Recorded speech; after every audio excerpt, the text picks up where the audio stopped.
Los Angeles, Tinseltown, the place where dreams come true. But beneath the sparkling city lights, some people's dreams have turned into living nightmares. On any given night, 80,000 people spend the night on the streets of LA.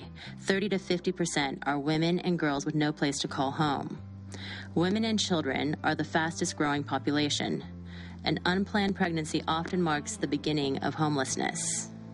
It's not easy finding a place to stay, as most shelters don't accept pregnant women. So many are forced to face the peril of trying to survive living on the streets. Statistics show 1 in 3 of these women will end up being physically assaulted. Surviving is continually living in a reactive state, and sadly, many don't know anything other than this existence. While each woman has her own unique story, there is a common thread: the absence of a stable family. No place to go. My grandmother passed away unexpectedly. My mother and my aunt, who were both on drugs, they ended up going to rehab after my grandmother died. My aunt has 9 kids. I ended up staying at the house and taking care of the kids while my aunt went to rehab. They just trying not to be stressed out and trying to really pray about it and lean on God. And so about when I was 7 months pregnant, my aunt was going to get out of rehab. I didn't have anywhere to go. It was basically about 15 people living in a 3-bedroom. It was really hard for me to accept the fact that I was going to have to move into a homeless shelter being pregnant. It really humbled me a lot to be like, wow, I'm homeless and I'm pregnant. I really didn't know how to ask for help. And I called Harvest Home. Harvest Home is a place of restoration. It's a warm, nurturing place to begin life anew for an expectant mother and her baby. It's where 4 ordinary walls become one woman's extraordinary journey. Since our founding in 1985, Harvest Home has served 517 women and their children. Harvest Home assists women who are homeless, pregnant, and at least 18 years of age. With the capacity to serve 8 women and their children, we serve between 20 and 24 women and their newborn babies each year.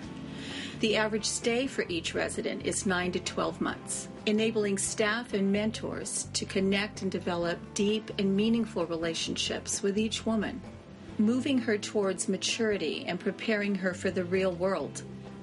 Although we receive over 500 calls each year from women seeking shelter, we only accept those who are truly ready to make a life change. As part of the admission process, each woman begins with a telephone interview and then a personal interview to assess her readiness to start a new life. So I interviewed, and it went really great, and I liked the people, I liked the staff. I was like, okay, maybe it's not that bad. It doesn't look like what you think a shelter would look like, and it was more like a family and a home. This readiness is marked by a positive attitude and a desire for guidance and direction. And so her journey begins, and she is welcomed into the home.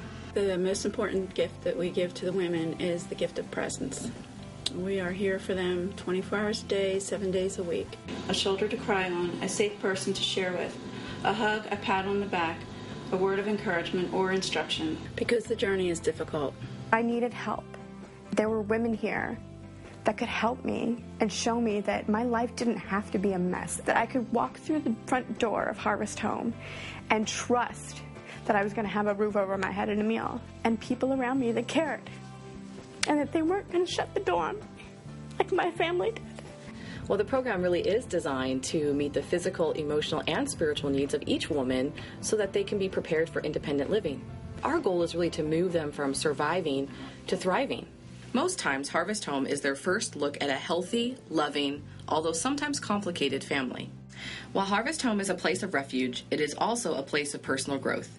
It's a place where high standards are set, mindsets are challenged, character defined, relationships built, and a productive life led. So our program is very holistic, and it's also multifaceted to help them attain 3 key goals. Our first goal is to really help the women achieve financial self-sufficiency, increasing employability through education. The responsibilities of the program are very intense at times. And I was kind of lucky because I was on school online, so I didn't have to leave the house much. Going through all the things, all the programs, all the therapy. Financially, Deborah helped me. Like, look at my credit score. It's something I didn't look at. So she helped me, like, calling creditors, working out payment plans. So now I have payment plans with 75% of the debt I have, and I'm doing really good on that. Well, our second goal is really to help the women develop critical life skills and emotional and financial independence through in-home classes and group and individual therapy. Each day, the women come home from school or work, and they have a daily chore to do in order to keep the home clean and running smoothly. This not only teaches how to manage a home, but how to accomplish it together. After chores, dinner, which is cooked on a rotational basis by one woman in the house for all to share, is served promptly at 6 p.m. All the women sit down together to enjoy a family-style meal and each other's company. For many, it is their first experience eating a meal together as a family.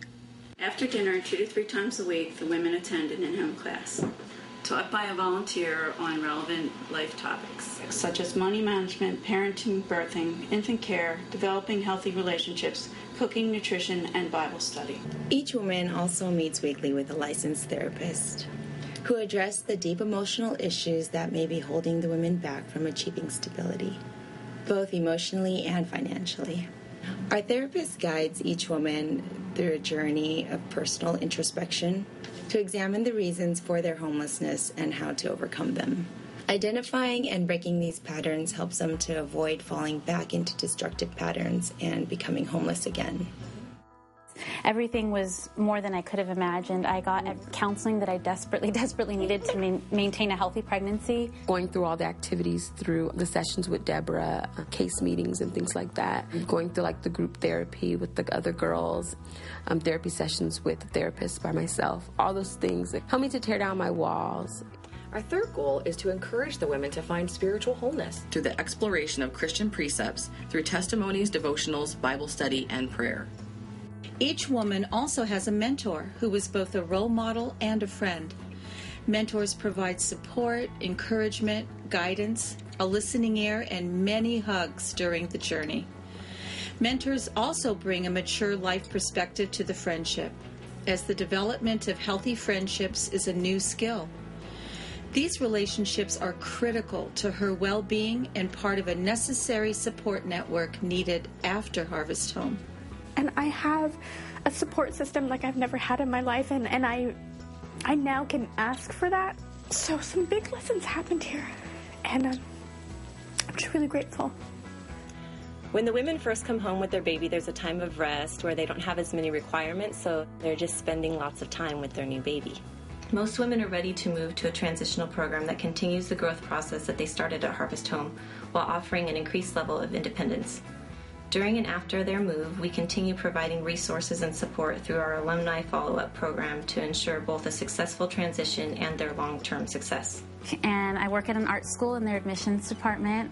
So really exciting, fast-paced, challenging, totally in line with my interests, and helping people like people helped me. The best thing that I learned that Harvest Home taught me about being a good mother is to feel confident in myself that I'm doing the right thing, trusting that God has put me in this place and time to be August's mother. Just everything was more than I could have imagined. At times it was so hard for me, but they were like relentless.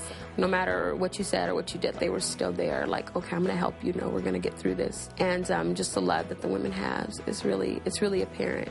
The whole program just helped me to be self-sufficient and take care of my daughter and everything. And now I'm going back to school, and I live in the family dorms, and I'm graduating with my bachelor's in psychology.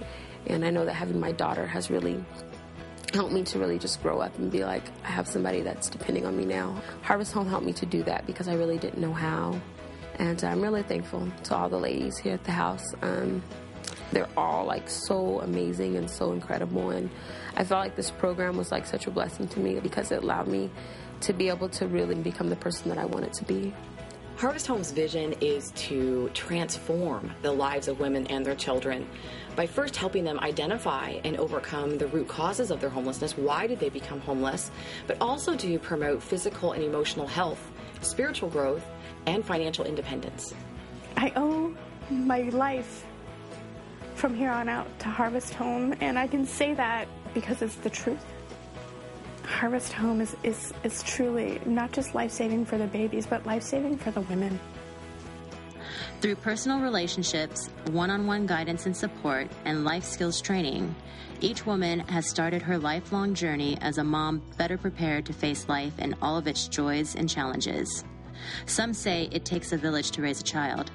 We say it takes a village like Harvest Home and all its staff, volunteers, and supporters who truly make Harvest Home a place where new lives begin.